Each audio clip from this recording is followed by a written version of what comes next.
For those of you who have ever flown on a prop plane, you know that you can feel the movement a lot more. You can feel the turbulence. So don't get ahead of me. Back in the 80s, I was flying from Philly to Maine, and it was jet service from Philly to Boston, and then a prop plane from Boston to Maine. And it was a small plane, just one row of seats down each side, and it was bad weather. Now, I've flown in bad weather before, but never in a prop plane in a storm. So there's a small group of us that are walking onto the plane, out on the tarmac in the wind and the rain, and I climb up and I get in and I take my seat, and a woman climbs up in the plane and she gets in and stops and looks around. And she has this look on her face, kind of like if you just opened your hotel room door and saw what a tiny, shitty little hotel room you were going to be stuck in for a while. But she takes her seat across from me, and she's maneuvering her carry-on, which was this rectangular hard box that had a handle on it. She puts it down between her legs and sits down. I don't remember which one of us broke the ice, but probably her because she was very nervous, and probably not me because I don't break the ice with other people on a plane. But she confessed that she was a little bit nervous because this was her first time flying. And I'm thinking, geez, lady, you picked the worst day on the worst plane to start your air travel. As I said to her, it'll be fine.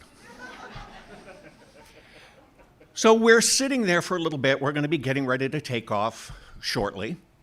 And I start making a little small talk to help her. And I said, well, where are you headed to? And she just beams. She gets this big smile. My daughter's getting married later this summer. And so I'm going to see her because my gift is I'm making her wedding dress. I'm a seamstress, and this is my sewing machine. So we start taxiing down the bumpy runway, and her smile goes away, and I see her gripping the armrests. So before we have left the solid earth, I just hold my hand out across the aisle. She looks down, and she takes my hand, and we lift off. And it's a little rocky, a little bumpy, and her eyes are shut as tight as her grip on my hand. But we get airborne, and eventually we level off, and the flight is not too bad considering the storm. So I continue the conversation, and I say to her, well, tell me a little bit about your daughter.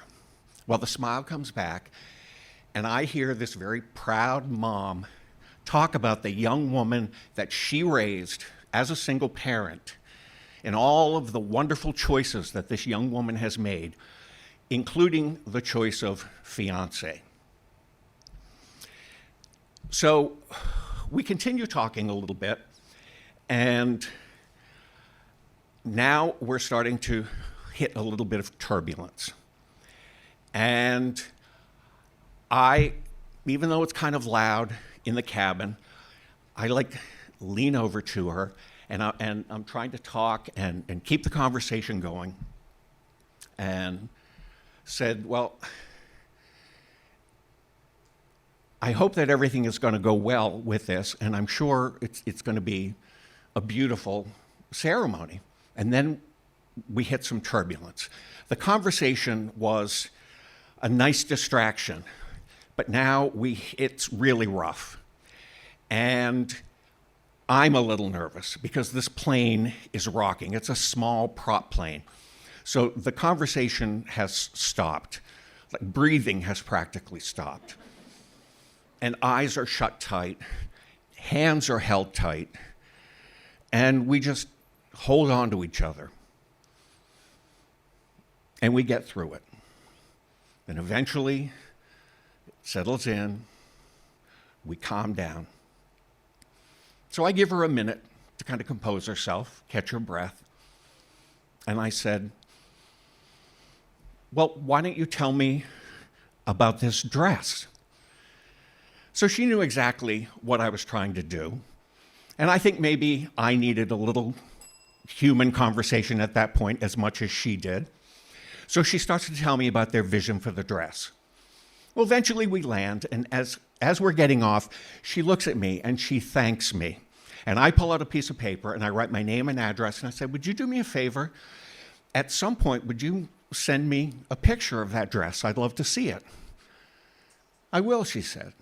Now, this is the 80s, so there's no digital cameras, there's no electronic communication, and quite honestly, I forget all about it. And months later, I get a card in the mail with a return address that I don't recognize, and I open it up, and inside is a photo of her on the wedding day, standing next to her daughter, in the most beautiful, elegant white dress that you can imagine. And the note inside the card says, to the only person who knows what I went through for this dress. And there is a piece of paper folded up inside the card. And I open it up, and it is a photocopy of her return trip ticket on the bus.